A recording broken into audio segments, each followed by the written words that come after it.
하나님을 잃어버린 너희여 이제 이를 생각하라.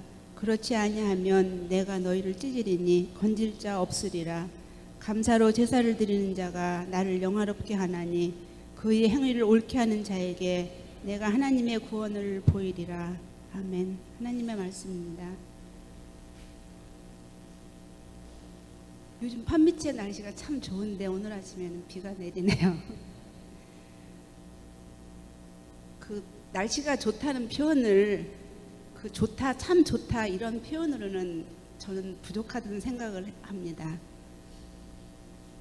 저는 이렇게 플로리다에서 한 25년 정도 살면서도 이때가 돼서 아침에 맞이하는 가을 날씨는 어떤 때는 혼자 이렇게 아침에 밖을 보면서 큰 항아리에다 저 날씨를 담아뒀다가 내년 긴 여름 지루할 때 다시 꺼내 볼 수 있다면 하는 생각을 해보기도 합니다.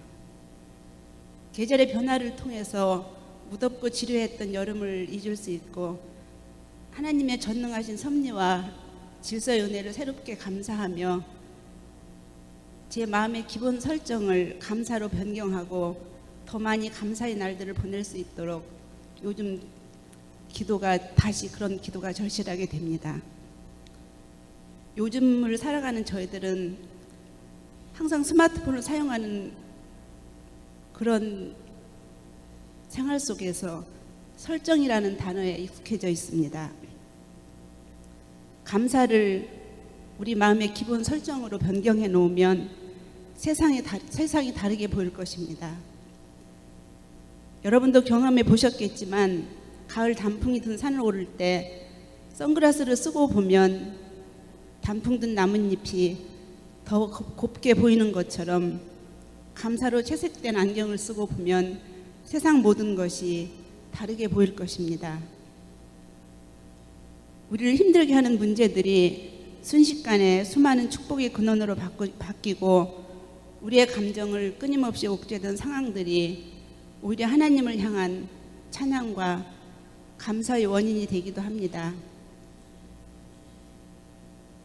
때론 마음이 시리도록 아프고 도무지 상식이 통하지 않으며 왜 이런 고통스러운 나날을 견뎌야만 하는지 도무지 이해할 수 없는 상황이 전개된다 할지라도 하나님을 향해 감사의 제사를 드리는 자는 하나님을 영화롭게 한다는 말씀에 의지해서 우리 마음의 기본 설정을 항상 하나님을 향한 감사로 설정해 놓으면 새로운 세상이 우리 앞에 보일 것입니다.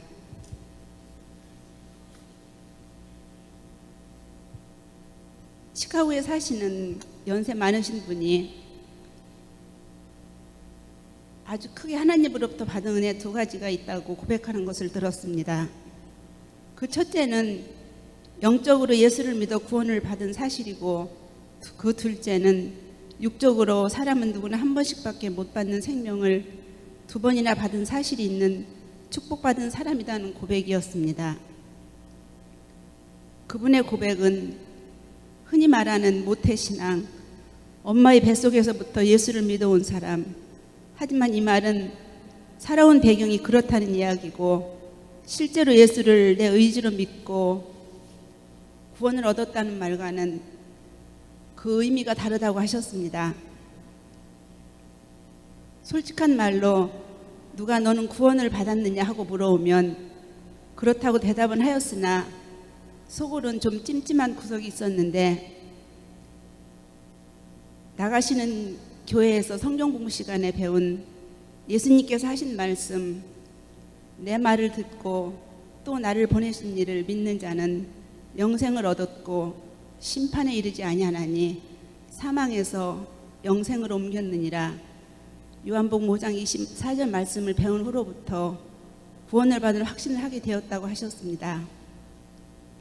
어려서부터 그때까지 요한복음 5장 24절 말씀을 수도 없이 듣고 보고 했음에도 왜 그때는 아 그렇구나 하고 깨달음이 없었는지 모르겠으나 이 또한 하나님의 은혜의 하나로 감사하지 않을 수가 없는 것이라고 하셨습니다.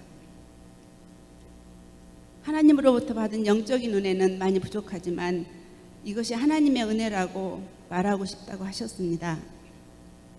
2번째는 육으로 받은 은혜로 비형 간염 복균자로 살아오다 나이 들어 간 경화 증세로 변하여 위급한 상황에 간 이식을 받고 그 후로 12년째 건강하게 살고 있다고 하시며, 예수님 다음으로 날 사랑하여 주셨던 어머님의 평생의 기도를 하나님이 들어주셔서 나에게 알맞는 간을 주셔서 건강하게 살아오고 있다는 사실은 분명 하나님으로부터 받은 크신 은혜라고 고백하셨습니다. 그리고 또 그분 말씀은 목장 모임에서 목자와 목원들과 함께 예수님에 대해서, 세례에 대해서, 사도신경에 대해서 대화하며 새로 알아가고 또 함께 서로 감사하고 위로하는 목장 모임의 자리가 세상에서의 어느 자리보다 더 행복해서 그 목장 모임이 기다려지며 항상 그분은 이 행복이 오래오래 지속되기를 바란다고 하셨습니다. 이분의 고백처럼 하나님의 은혜로 구원받은 확신을 갖고 살아가는 우리가 하나님의 은혜를 모르고 감사를 모른다는 것은 불행한 일입니다. 오늘 읽은 22절 말씀에서 이렇게 말씀하십니다. 하나님을 잊어버린 너희여, 이제 이를 생각하라. 그렇지 아니하면 내가 너희를 찢으리니 건질 자 없으리라. 은혜와 감사를 잊었다는 것은 하나님을 잊었다는 뜻입니다.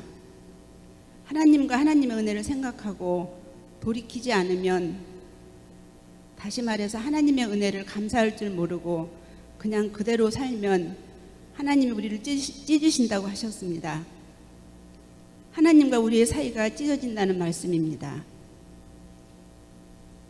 요한복음 15장에서 예수님께서 말씀하신 포도나무의 비유가 주는 교훈, 그리스도인은 하나님과 그리스도와 연결된 상태일 때 살아있는 것이며 그 삶이 의미 있는 것이라는 뜻을 우리가 잘 알고 있습니다. 하나님으로부터 찢겨지면 우리는 아무것도 할 수 없습니다. 그러나 23절에서는 또 이렇게 말씀하십니다. 하나님의 은혜를 알고 감사하면 드리는 예배를 하나님은 기뻐하십니다. 감사로 예배를 드리는 자가 하나님을 영화롭게 한다고 말씀하셨습니다. 감사로 예배를 드리는 사람을 그 행위를 옳게 하는 사람이라고 표현하고 계십니다. 그 행위를 옳게 하는 자에게, 감사로 하나님께 예배를 드리는 자에게 하나님이 하나님의 구원을 보여주시겠다고 약속하셨습니다. 구원은 천국, 하나님 나라에서의 삶을 의미합니다. 그곳은 항상 기쁘고 즐겁고 행복한 나라입니다. 그 하나님 나라의 삶을 이 땅에서도 보며 살 수 있게 해 주시겠다고 약속하신 말씀을 믿으시기 바랍니다. 우리가 말로는 하나님의 은혜를 이야기하지만 속으로는 나의 나된 것이 나의 노력과 수고 때문이라고 생각합니다. 나의 능력이라고 생각합니다. 그래서 은혜를 잊습니다. 감사를 모릅니다. 그래서 기쁨을 모르게 되고 행복을 모르게 되고 구원의 삶을 놓치게 되는 것입니다. 하나님의 섭리의 은혜로 활동하기 좋은 이 계절에 너희 몸을 하나님이 기뻐하시는 거룩한 산 제물로 드리라. 이는 너희가 드릴 영적 예배니라.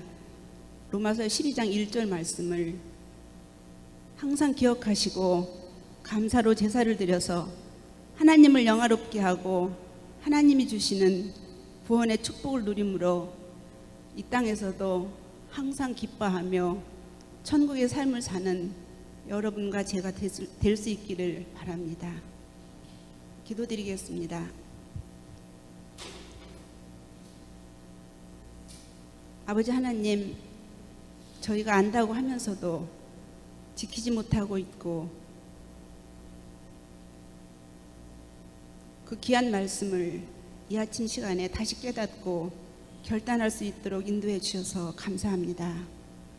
하나님의 은혜를 우리의 입술로 고백하며 감사로 제사를 드리는 저희들이 되어 하나님을 영화롭게 하고 하나님이 주시는 구원의 축복을 누리며 살아가도록 인도해 주시기를 원하오며 예수님의 이름으로 기도드립니다. 아멘.